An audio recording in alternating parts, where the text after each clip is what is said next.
What's up, fellas? So another day, another set of heads we're setting up. We're doing the heads for the LTD LX. They're twisted wedges that I've had for a number of years. I bought them a long time ago from a guy on Corral, I think. But he said his car run funny without them, with them on, so he took them off. And I got them, took them apart, and I found one of the exhaust valves was bent. So replaced the valve, and I had a good, I think I had a valve job done. Or no, I did not. I had one done now. I ported them, and I ran them on the LTD when I had a XC264 cam, you know, fuel injected, a Holly 1 3/4 headers, and with the 4R70W, I think it ran like a best of like a 770, somewhere in there, 89 miles an hour maybe. That was with 410s and 275 50/15 drag radial. So now those heads are going back in the car. We got a little better cam. It's one from FTI.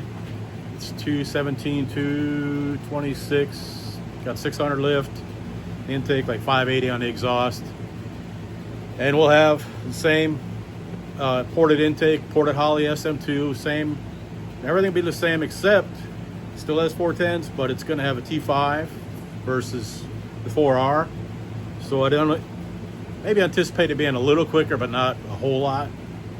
The short block is the one from the Lightning pickup. It had 82,000 miles on it. So it should be good. It won't be like super fast. It'll be a nice driver, you know, have AC, power steering, all the doodads, something you can drive anywhere and like anywhere. You know, I might take it to Wisconsin sometime next year. We'll see. It's on the docket to get painted after the trooper car will get painted next month, and the pickup. They're supposed to be back to back, and then we'll get the LTD on the lineup, and then the red car, and then this thing, the Skylar car, white LX. That's taking the engine out of it maybe this week. I've been kind of picking at it a little bit, taking stuff off here and there, the airbag stuff, and getting the engine ready to come out. So that will, I'll probably paint that myself. It's white. There's not really much damage to it. The one rocker panel's got a crease in it. Other than that, it's pretty decent. So when we get something noteworthy, we'll have a video on that one too. All right, let me get you off here and show you what I'm working on. All right, so I bought a spring kit from Ed quite a while ago for these. And of course, the stuff you get from Ed, this is how it comes. Some of the parts I think I had in here for the AFR heads, the what do you call them? 185. They're AFR's low dollar offering. They're made in China, but some of the parts in there I think are in here too. So hopefully nothing I get in there will get mixed up. But since I had all the stuff out to set up the heads, I figured I might as well knock these out too. But I didn't have any information for the springs, and I didn't remember what it was. So I put them in a vise, put these aluminum things on there to make sure you don't dick up the face of the valve. And I got 1.09. There we go.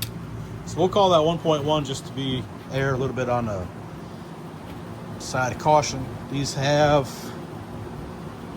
420, I think, is the rating for the spring pressure. There's kind of two schools of thought for setting up valve springs. One is to do by installed height, and that's, they want to have a certain amount of pressure at rest when it's just installed. But I don't know how you, to me, you know, how do you determine what's a good what do you call it, seat pressure? So I go with a deal where you measure from coil bind and then you add a little safety factor, fudge factor of 0.1. You can go tighter to 0.8, but I'm, like I said, erring on the side of caution. Then you add the lift, and you get 1.8 installed height for the intake, and then the exhaust is 1.78. So then you mock it up in the head, and then you figure out what you need to add for shims. I'll show you how that goes here in a second. All right, guys, so what I typically do, I figure out, you know, this is how the retainer is with no seat or anything. So the intake was 1.94, and the exhaust was 1.78. So then, you know, we got a seat that's 50 thousandths, and then I got to figure from there how much I need in the way of shims, and then I start figuring how, you know, if I got all the stuff, got all my parts laid out, keepers, seals, seats, and retainers, or vice versa. So I did my calculating, my ciphering, and I need a bunch of shims, which I don't have. So I'll have to order some. But I got to order push rods anyway, so get it all on one order. So this is what I need in order to get the installed height that I'm after. So, whoops, I think I said 1.78. This is 1.96 on the exhaust, 1.94 on the intake with no seat on there. So to get down here, I got to have 1.140 shims on the intake and then 0.180 on the exhaust. And I've got these things that came on the twisted wedge heads of Brandon's. They're 50 thousandths, and they make a nice, they fit in there real good and make a nice little retainer in that pocket that's cut. I put the shims underneath these things. Whoops, damn gravity. And then put the seat on top of it. And the seat is designed to fit, kind of works with the spring. That's why it's a good idea to get all your stuff from one person, especially somebody that like knows what they're doing. Because if you try to mix and match parts, sometimes, I mean, they might go together, but I like to get my stuff through Ed. And he's costs a little bit more, but then you get experience to tell you what'll work and what don't. And these are this is a keeper from the AFR set. If you can tell, if I can hold still well enough for it to focus. These got like the half round cut out on the valve, so then the keeper's got to work with it. And then this is for a regular standard trick flow head. See, it's kind of squared off in there. And then you got 7-degree stuff and 10-degree stuff. So make sure you don't, sometimes the stuff will go together. You can put a 7-degree keeper and a 10-degree retainer, and it'll work for a little while, but not real long. So this is what I got on there. This is the part number for the keeper, the locks we call them. Valve seals are these things. These, because this is a 500. It's supposed to fit on there a lot better than that. So we'll have to check into that. I gotta see what these are. And then the shims, that's the 60 thousandths, and then the 30 thousandths, and then the 15 thousandths. So I don't have all the stuff put together for these, so what I can do is got one mocked up, and I can check push rod length. I think I did it before I went to over Labor Day weekend. I and the wife went down to St. Petersburg, saw the daughter, and went from there Monday morning to Vero Beach, saw some friends of mine from there, and then we drove up to Jacksonville and saw Brandon, and then drove home that night. So that was a pretty long day. But like I said in the video just before this one, did a lot of driving this last weekend, and when I'm driving I tend to do dreaming and scheming, I call it, just figuring out what I want to do.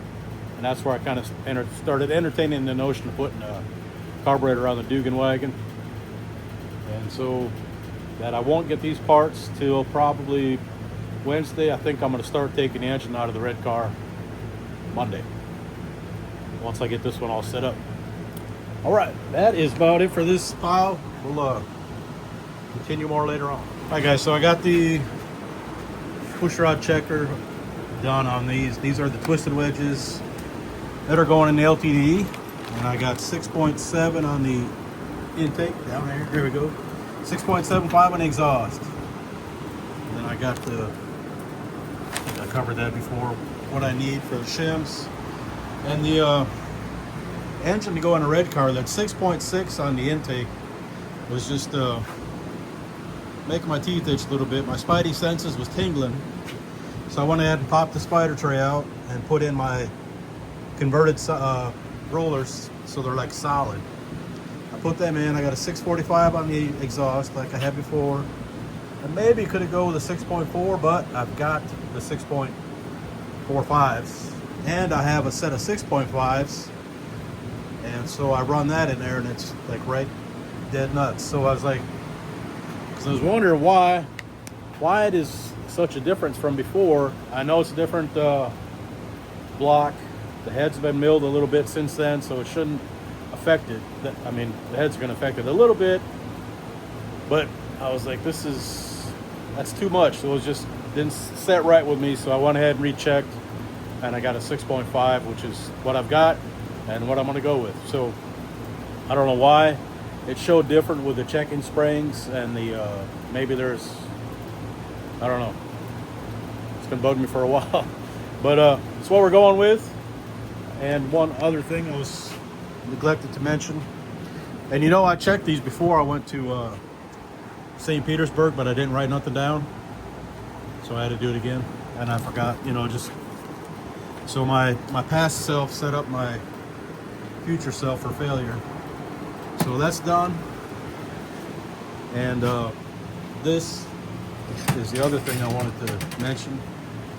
I got this at AutoZone a while back, like $26, $27, and I'm close to halfway done with it. This one at Amazon is 17, 18 bucks. Just a heads up, because you get the little regular tube at AutoZone O'Reilly's. It costs about 12 bucks. You get one of them for 17. Good, you know, and they do stay good if you keep the cap on, keep the cap cleaned out and all that. Put something over this at the end, it'll stay good. Just got to pay attention to it. Make sure this is cleaned off so you don't have any residue on that. So when you screw the top on, you can't get air inside. That's the important thing. Seal her up. All right, so we're pressing on with this. I'll catch you in the next one. Okay, so I got this up to stand, and got oil in the pan. I wanted to make sure I didn't have any leaks. The only one is this right here, which is not a factor. I wanted to make sure that back here I didn't have any leaks. No leaks around the rear main seal, and nothing up here in the front. I do gotta say, when I first ran it, you can see how the oil hits out of the roller lifters. Like, pops out of there. So when I first ran it, it ran for about 30 seconds. I was moving it around, checking for leaks. Then it started, I could feel a little growl in the drill from turning the pump.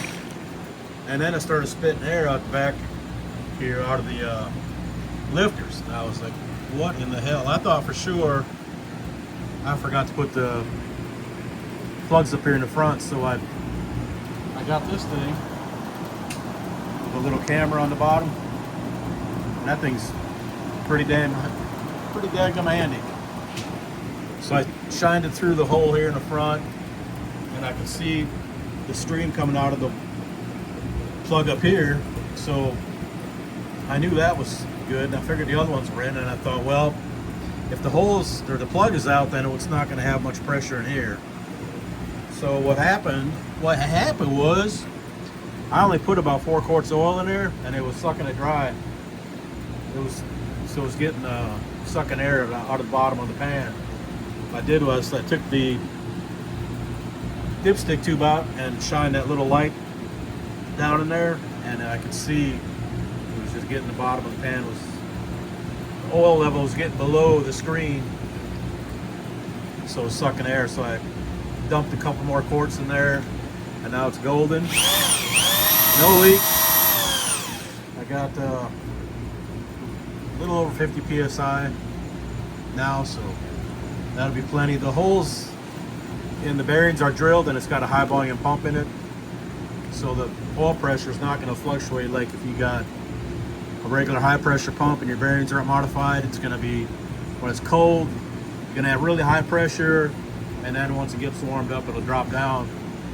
But when you got the bearings are modified, there's not such a big fluctuation in your pressure. I mean, I think I did a video on that before, actually, when this engine was in the red car once before. So this kind of be a mishmash. I got stuff about the LTD-LX on there. It's the heads for it, and this engine for the Poodle Pecker. So we'll get this all set up before I bring the red car in to change motors on it one last time, hopefully. I know I've changed the engines on that car a lot since I've had it, so this will be nice to hopefully be the last time. All right, appreciate y'all. Later on. All right, guys, so we got the heads on, got the rockers arms on one side. Getting them all lined up is a little challenging. If you're picky about it, I guess it's challenging. But I ran a permanent marker on these valves right here, and then I put a dicum on these 4. That's this stuff here, that, just to mark them. And then I used a regular permanent marker on the others. What I'll do is run it for a little while just to double check how the witness marks look, because the other day I had it up with a checking spranks and it seemed a little off, and then I ran it with a converted hydraulic lifter just to double check, and it was quite a difference. And I was trying to remember what caused it. Then later on it dawned on me, well, when I first did it, I used the 1.7 rocker, and then when I used the 1.6 rockers later. So now I just ran them again with the regular lifters, ran the drill, and spun it over. I used both the 1.6 and the 1.7 rocker, and they're both line up really good. So we'll just make sure, we'll follow up on that, make sure it's still good later on as we're running it. So this is kind of a mishmash, if you will, of the engine for the LTD-LX and the red car. So I went back and looked because I couldn't remember exactly what I ran with the LTD before. So with the 4R70 stock 302 short block, Holley SM2 intake, the ported twisted wedge heads, XC264 cam, 1.7 rockers, 1 3/4 long tubes, and 3 inch full exhaust, and 410s. It ran a 174, 787 at 86.5. And I think that was almost identical to what Rodney first ran with the MIB when he first got it going. I think the first time he took it out, it was nearly identical to what I had ran before with mine. And that was in 2015, so it was 10 years ago when I ran mine. So hopefully we can do better than that. We'll have a T5 in it, so at least it'll be more fun driving it going down the track. And it ain't gonna be any lighter. I think it was 3,650 pounds before. It might be a touch lighter with the T5 in it versus the 4R, but it's gonna have a lightweight steel flywheel, still have a stock short block. So just the difference in the heads. Heads are a little different. I did a little bit with them. I don't think it's gonna make a whole lot of difference. And of course the cam will be better. The intake's going to be about the same. I'll probably run the upper intake I've got on the car now, and that's the 86 millimeter SVO throttle body, which is incredibly huge for a 302, and it's going to lose all the low RPM torque. And like I said, so hopefully we'll see. I don't know when I'll get it running. I'm kind of concentrating on the red car right now, and but I did get all the parts to get the heads for the LTD today, so I think I might sit on that, get this as far as I can, and then bring the car in and start pulling the engine. And then once the red car's back out, I can finish up the LTD engine.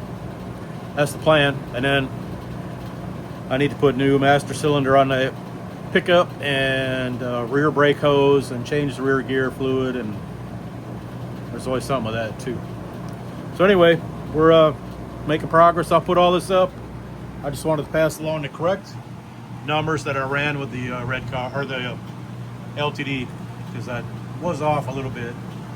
So and then we'll see how it matches up to Eric's, because he's gonna have the his going pretty soon. He's got some good, hopefully good ported GT40s, a good ported intake, and a 456s. I think he's keeping in there. He might put 410s. We'll see. If nothing else, it'll be a good race. All right, appreciate y'all. I forgot to mention, when you're using a longer push rod because of the base circle, you sometimes will have issues where you don't have a whole lot of stud up here for the lock nut to go on. So what you can do is get this is a washer for a head stud, and put it underneath your rocker stud like I did over here on these, and that'll give you a little bit extra length on your head stud for the rocker, the lock to grip, because this is where a lot of your action's going on.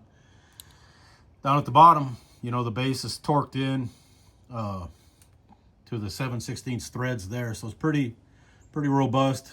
But down here, you know, you want to try to get as much capture on that stud as you can. So when I put these on there, I'll put this on, and then I'll probably put Dykem on these again too. Put Dykem on the back forward, and then permanent marker on the front. It's easier to take that side off because I can get it without taking the upper off, but just for shits and grins. And when you get new push rods, make sure you clean them out, because even though they're brand new, doesn't mean the guy, that might have been his 500th push rod that he made that day. So always make sure your stuff's clean, even though it's brand new. It can still be dirty. So all right, that'll wrap this up. Appreciate you. I forgot to mention, remember how Alice didn't know I had the other car, or she didn't know that when I brought the two cars, the white car and Mosstang, over, she didn't notice right away, or at least she noticed. She didn't say anything. And I know the argument could be made, she's not a smart person because she married me, but she is pretty smart. She's pretty savvy. But a couple days before we went to St. Petersburg for Labor Day to see my daughter, middle of the night, like 2 o'clock, 3 o'clock in the morning, she goes to the bathroom, and she gets back in bed, and because I'm a really light sleeper, so I hear noises and I wake up. So I woke up, and then she got up by me, and she didn't say nothing at first, but then she just like, "Is that extra car out there, one that was at Rodney's?" And I kind of chuckled a little bit. I just said, "Yeah," and she never said another word about it, and I didn't say no more about it for sure. So she probably knew, just kind of waiting for the right time when my guard was going to be down or something. I wasn't going to lie. I mean, like, I'm going to tell her the truth, but I wasn't going to just bring it up. So she knew, I guess, and just was waiting to bring it up, or she wouldn't. I don't know if I don't think she's mad about it. She's probably maybe disappointed. But she knows, so that's over with. I don't have to wonder what she's gonna say about it. She hasn't said anything besides that. So which I'm good, happy with. I'm good with that. And I have told her, you know, the plans about selling the red car, and then you know, eventually the LTD-LX, and then get it down where I'll just have two. I'll be probably like Skylar car and Mosstang will probably be the last two I have. All right, appreciate y'all. Later.